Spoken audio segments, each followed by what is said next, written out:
आप देख रहे हो राइडर 51 राकेश एंजेलो के साथ। तो चलिए आज की कहानी की ओर। कुछ साल पहले की बात है। एक छोटे से गांव के रेलवे स्टेशन पर एक डरावनी कहानी घटित हुई। यह कहानी वहां के लोगों के बीच अजीब बचपन की यादों में आज भी बसी है। गांव का रेलवे स्टेशन अकेला था, जो कि बड़े ही डरावना दिखता था, खासकर रात को। साए की तरह बिखरी खिड़कियों और डॉक लैंप्स की रोशनी से ज्यादा डरावनी चीजें इसे और डरावना बना देती थीं। एक रात जब बड़े ही ठंड में सभी गांव वाले अपने घरों में सुखी सुखी सो रहे थे, एक युवक नामक विक्रम ने अपने दोस्त के साथ सोचा कि वह रेलवे स्टेशन पर डरावनी कहानियों का पता करेंगे। विक्रम और उसके दोस्त समर्थ और अजय ने अपनी टॉर्च और मोबाइल लाइट्स के साथ रेलवे स्टेशन की ओर रुख किया। रात की आंधी और स्याही से रंगी आसमान से तारों की चमक ने उनकी साहसी रुख को और भी डरावना बना दिया। रेलवे स्टेशन पर पहुंचकर उन्होंने अपनी टॉर्चेस को चालू किया और जगह जगह के कोनों को देखने लगे। स्टेशन पर अद्वितीय शांति थी, जो उन्हें स्वयं पर हकीकत से डूबने की आवश्यकता कराने लगी।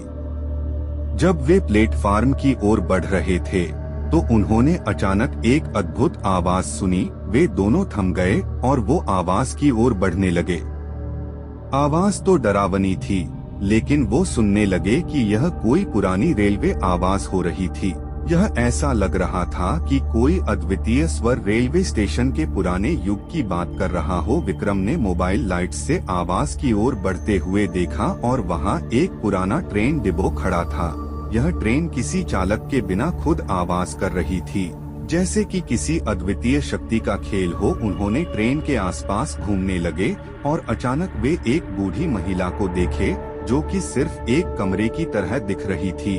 वह महिला ट्रेन की चुपचाप जाने की कोशिश कर रही थी, लेकिन विक्रम ने देखा कि उसकी आंखों में एक अद्वितीय चमक थी। समर्थ और अजय भी इस दृश्य को देखे और उनमें से एक ने कहा, क्या यह किसी प्रेतात्मा का खेल हो सकता है? विक्रम ने उसको सहमति दिया और तब उन तीनों ने मिलकर महिला के पास जाकर पूछा, आप कौन हैं? और आप यहाँ क्यों हैं? महिला ने धीरे से उत्तर दिया, मैं एक समय की यात्रिन हूँ, जो कभी कभी इस ट्रेन के साथ यहाँ आकर आती है। विक्रम ने उससे और अधिक जानकारी प्राप्त करने की कोशिश की, लेकिन महिला ने उन्हें बताया कि वह अब और भी आगे बढ़ने से डरती हैं। समर्थ, विक्रम और अजय ने महिला के साथ और बातचीत करने का प्रयास किया, लेकिन वह कुछ और नहीं कह पाई। तभी ट्रेन की चालक धीरे धीरे आवाज में बोले, वो अकेली नहीं हैं, हम सब यहाँ हैं। समर्थ, विक्रम और अजय ने तेजी से पीछे मुड़कर देखा और तब उन्हें हैरानी हुई। पूरे प्लेटफार्म पर अब और भी कई बूढ़ी महिलाएं थीं, जो सभी ट्रेन के पास ही खड़ी थीं। महिलाएं उनकी तरफ मुड़ी और उन्होंने एक साथ कहा, हम एक समय की यात्रिन हैं, हमें इस ट्रेन से जाने का हक है। विक्रम, समर्थ और अजय को यह सब बहुत डरावना लगा, लेकिन वे अब वापस नहीं जा सकते थे। उन्होंने ट्रेन के पास जाकर देखा कि ट्रेन के अंदर कुछ भी नहीं था, केवल एक पुरानी बिल्डिंग और कुछ पुराने सीटें थीं। महिलाएं ने उन्हें वही बिल्डिंग में जाने की सलाह दी, जो कि सबसे पुरानी दिख रही थी। उन्होंने कहा, वहां तुम्हें उत्तर मिलेगा। विक्रम, समर्थ और अजय ने विचार किया कि क्यों न एक बार इस बिल्डिंग की तरफ जाकर देखा जाए, ताकि यह मिस्ट्री सुलझा सके। उन्होंने ट्रेन के पास से दौड़कर उस बिल्डिंग की ओर बढ़ते हुए धीरे धीरे दरवाजा खोला और अंधेरे में चलकर अंदर गए।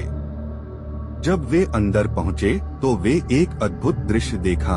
बिल्डिंग के अंदर कुछ नहीं था, केवल एक विशाल गुफा जैसा स्थान था, जो बिल्डिंग के अंदर जाता था। वे गुफा में आगे बढ़ते हुए धीरे धीरे आगे बढ़ते हुए चले गए और वहां वे कुछ अद्वितीय चीजें देखने लगे। गुफा में जगह जगह पुराने सामग्री, पुरानी ट्रेन सीटें और बिना किसी संरचना के अद्वितीय सिंबल्स थे। इन सिंबल्स को उन्होंने पढ़ने का प्रयास किया, लेकिन उन्हें समझने में मुश्किल हो रही थी। वे गुफा के आगे बढ़ते हुए अचानक एक बड़ा पुराना पुस्तकालय देखा, जो कि बिना किसी चौक के बिना जगह की एक छाई बाल सी हुई थी।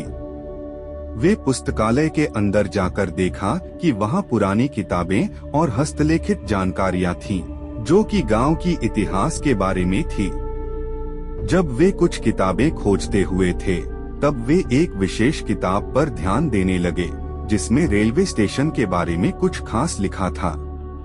किताब में लिखा था कि इस स्टेशन के पुराने दिनों में यहाँ एक बड़ी ट्रेन का स्थान था, जिसमें यात्री एक समय की यात्री होते थे। यह यात्री खुद को खो चुकी थी और उसकी आत्मा अब वहाँ पर हवाई रूप से घूम रही थी।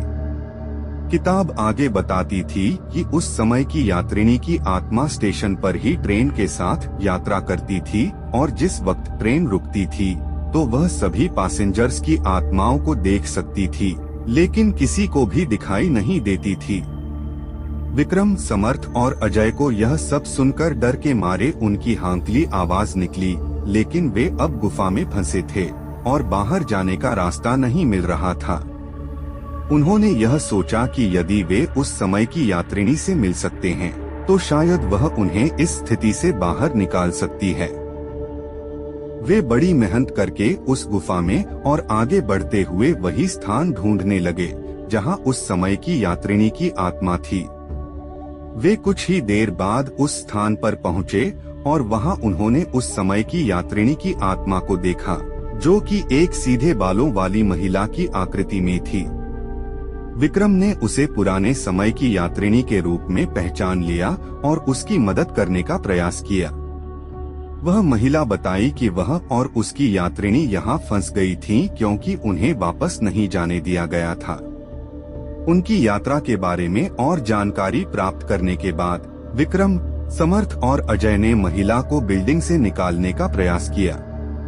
महिला ने उन्हें यह सिखाया कि कैसे वे गुफा से बाहर निकल सकते हैं और कैसे उस समय की यात्रिनी की आत्मा को भी गुफा से बाहर ले जा सकते हैं।